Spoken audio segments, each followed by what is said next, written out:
Shout out to our seniors. Yeah! 1,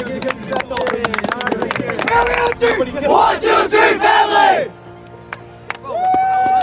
Dillon McCarthy. Actually graduated from Whitehall in 2012, and I just got hired as a behavior interventionist at the high school. I love the Whitehall community, being back in a small town after having taught at Reese Buffer, moving to Grand Rapids, teaching and coaching at Jenison. Whitehall did a ton for me, K-12. My experience was awesome. I credit part of the reason why I want to be an educator to my experience at Whitehall. So to kind of get back into this small town community, to be able to serve in a role that I think is important as an interventionist, and to be able to coach soccer, that's like everything I've wanted, so it's great to be back. This has been a much needed position at our school for a long time. Dillon has the exact personality what an interventionist should be at high school. He understands kids, he understands that it is relationships that's going to help build their behaviors, which also will then in turn help build their academics. He is always positive, and that's the key to an interventionist, is that even on those rough days with those kids, that he is positive and knows how to give them a second chance, but also hold them in line. And that's a fine line to be able to do both ends of that.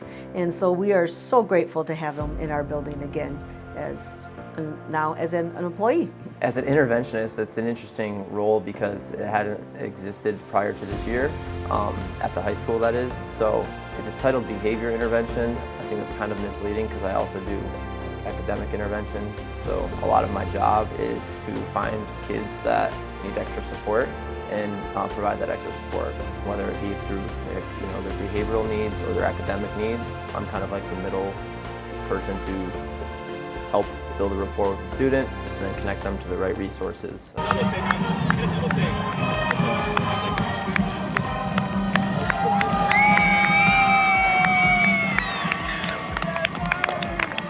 mean, his attitude coming into the season wasn't like, it wasn't looking forward to the postseason as we kind of like been thinking about in the past few years. It was more like step by step, if that makes sense. And it was just like, it was real helpful for our team, considering that we're in a kind of a rebuild. I mean, it was an adjustment. I didn't ignore Whitehall soccer the last 8 years, right? But when a lot of my life is dedicated to soccer, I have to pick and choose how much soccer I watch, right? Because I have a fiance. I love my fiance. I want to keep my fiance. So it's like, am I tuning into the Premier League games at 7 a.m. on Saturdays? No, because I have a 10 a.m. JV kickoff, right? And we have to pick and choose how much soccer we can commit to.